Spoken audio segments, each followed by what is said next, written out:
Subscribe कीजिए बीना के अवधि गीत चैनल को और बेल आइकन को दबाइए हमारी वीडियो सबसे पहले देखने के लिए।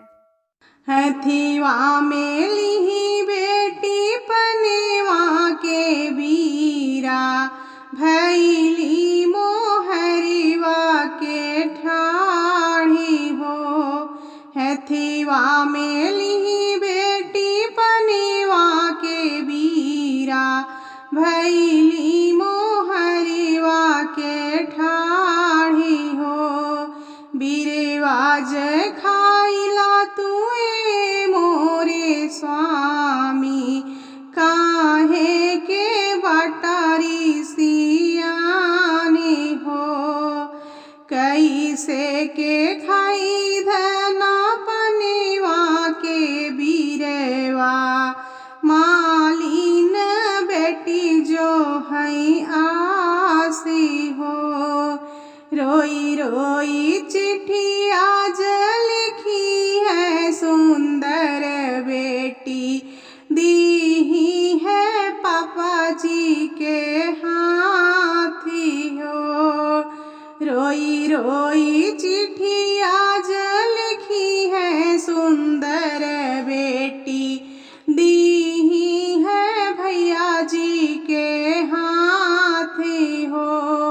लाज की बतिया कैसे कही मोरे पापा, कहे बिना रहलो न जाई हो। लाज की बतिया कैसे कही मोरे भैया, कहे बिना रहलो न जाए हो। मालिन बेटीवा भैया हमारी सवत भैली, तोहरे जी जाओन पे लोभाने हो। रोई रोई चिट्ठी आज पढ़े हैं बीरन भैया, बहिनी ज लिखी है बियोगी हो।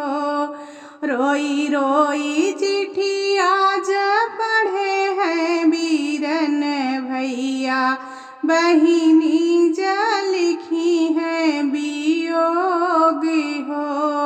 इतना विपत हमरे बहिनी पे पड़ेला, हम जाबै बहिनी के देसी हो।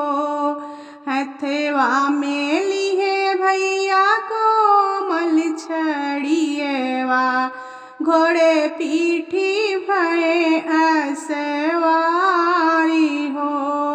एक कोस गईले भैया दुई कोस गईले, मिली गए जीजा हमारी हो। पूछन लगे जीजा अपने ने सारे से, कहाँ जात बाटा भीनु सारी हो। इतनी बचन सुने भैया हो कवन राम, नैना ललित होई जाई हो। लाज के बतिया कैसे कही मोरे जीजा, कहे बिना रहलो न जाई हो। लाज की बतिया कैसे कही मोरे जीजा, कहे बिना रहलो न जाई हो।